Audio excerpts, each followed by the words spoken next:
Jeremy Clarkson has never shied away from sharing the brutal realities of farming, but his latest update from Diddley Squat is one of his most sobering yet.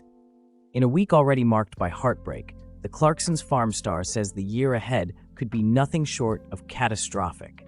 And this time, it's not just his livelihood at stake, it's a warning for everyone who eats food.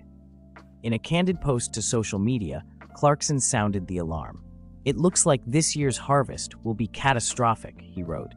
"That should be a worry for anyone who eats food." He didn't go into detail about the exact cause, but followers were quick to point to Britain's unpredictable weather as the likely culprit. And it's not the first time his crops have suffered. Back in June, Clarkson used his Times column to explain how erratic weather patterns had been hitting Diddley Squat hard. He recalled how March brought not a single drop of rain, April barely scraped together 20 millimeters, and May delivered a paltry 4. "You couldn't keep a window box going with a dribble like that," he wrote. "It's been drier than it was in 1976. Despite having 30 natural springs on his land, Clarkson admitted they were all in the wrong place, leaving his onions and beetroots sitting in dust. The wheat was curling, the barley refusing to grow, and his potatoes facing a fate he didn't even want to think about.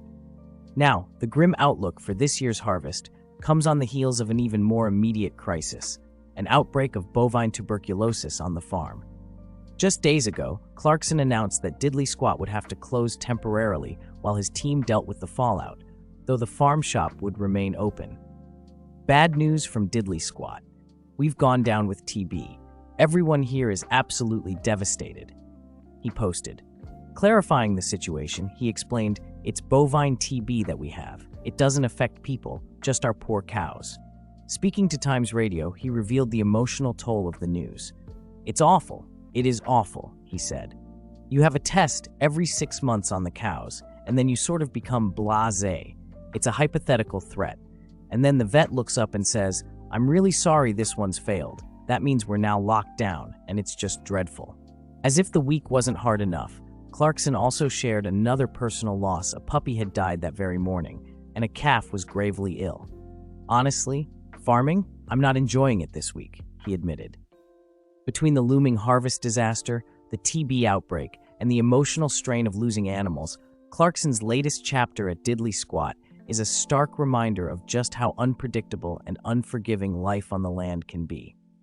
With the next year now uncertain, fans will be watching closely to see if the farm can weather the storm, or if Clarkson's warning of catastrophe proves to be tragically accurate.